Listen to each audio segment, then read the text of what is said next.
সুপ্রিয় দর্শক, আজ ১লা মে শুক্রবার বেলা ২টোর দিকে মেহেরপুর সদর উপজেলার আমজুপি ইউনিয়নের হিজুলি গ্রাম থেকে একটি পালসার ডবল ডিস্কের গাড়ি চুরি হয়ে যায়। এখন পর্যন্ত গাড়িটির কোনো সন্ধান পাওয়া যায়নি।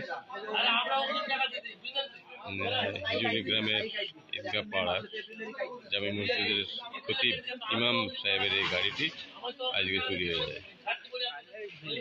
দর্শক সকলকে স্বাগত। আপনারা জানেন যে প্রায় মোটরসাইকেল চুরি হচ্ছে, আবারও আজকে একজন ইমাম সাহেবের মোটরসাইকেল কিছুক্ষণ আগে চুরি হয়েছে। মেহেরপুর সদর উপজেলার আমজুপি ইউনিয়নের হিজুলি গ্রামে ঈদগাহ পাড়া জামে মসজিদের ইমাম, তিনি মসজিদের পাশে রেখেই নামাজে ছিলেন। পরবর্তীতে নামাজ থেকে বের হওয়ার পরে আর গাড়ি পাননি। তো আমরা একটু তার সাথে একটু কথা বলবো যে আপনার কি গাড়ি বা কিভাবে কখন হারালো। বল। আমার হচ্ছে পালসার ডবল ডিস্ক গাড়ি। আমি এখানে মসজিদের সামনে রেখে নামাজ পড়তে গেছিলাম। তো নামাজ পড়ে এসেও সেই গাড়িটা এখানেই ছিল। নামাজ পড়ে এসেও এখানে আমি দেখেছি অনেক মুসল্লিও দেখেছে। এরপরে মসজিদে খাওয়া দাওয়া করার জন্য গেছিলাম, আর ওই টাইমেই কিছুক্ষণের মধ্যে ২-৫ মিনিটের মধ্যে গাড়িটা নিয়ে উধাও হয়ে গেছে। কতদিন আগে কেনা গাড়িটা? গাড়িটা 2 বছর আগে। 2 বছর আগে না? পালসার কি ওই double disc Meherpur. Registration number মেহেরপুরের। প্লেট নাম্বার মনে আছে? প্লেট নাম্বারটা মনে নেই। তো তাহলে আপনি কি এখন কি পুলিশ প্রশাসনকে জানিয়েছেন?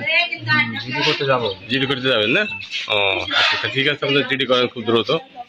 দর্শক, যেমনটি শুনলেন যে মেহেরপুর সদর উপজেলার যে ঈদগাহ পাড়া রয়েছে, এই ঈদগাহ পাড়া জামে মসজিদ, এই মসজিদের ইমাম বোরহানুদ্দিন ইমাম তার মোটরসাইকেল এখানে পালসার গাড়ি এখানে রাখার পর এই জায়গাতে গাড়িটা ছিল। আর এখানে জামে মসজিদ আপনারা দেখছেন, এই জামে মসজিদে পাশে ঈদগাহ, এই ঈদগাহর পাশাপাশি জামে মসজিদ, এই জামে মসজিদে তিনি গাড়িটি রেখে প্রায় 50 গজ হবে না আর কি এখানে রেখেছিলেন গাড়িটা, এবং গাড়িতে রাখার পর তিনি জুমার নামাজ পড়ে এসে আর তিনি গাড়িটি পাননি। এখন তিনি প্রশাসনের সহযোগিতা নেওয়ার চেষ্টা করছেন। তো আসলে এই প্রায় এই ধরনের গাড়ি চুরি হচ্ছে মেহেরপুর জেলায়, এবং এ পর্যন্ত কোনো গাড়ি উদ্ধার হয়েছে কিনা বলে আমাদের জানা নেই। তো আমরা আরও যারা এখানকার মুসল্লি রয়েছে তাদের সাথে একটু কথা বলবো।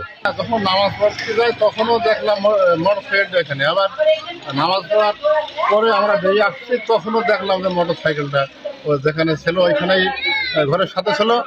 তা আমরা বাড়ির ভিতরে চলে গেছি। তো মিনিট 10 পরেই আপনার এই হুজুর হচ্ছে নামাজ পড়ানোর পরে সে খানা খাতে বসলো আর কি।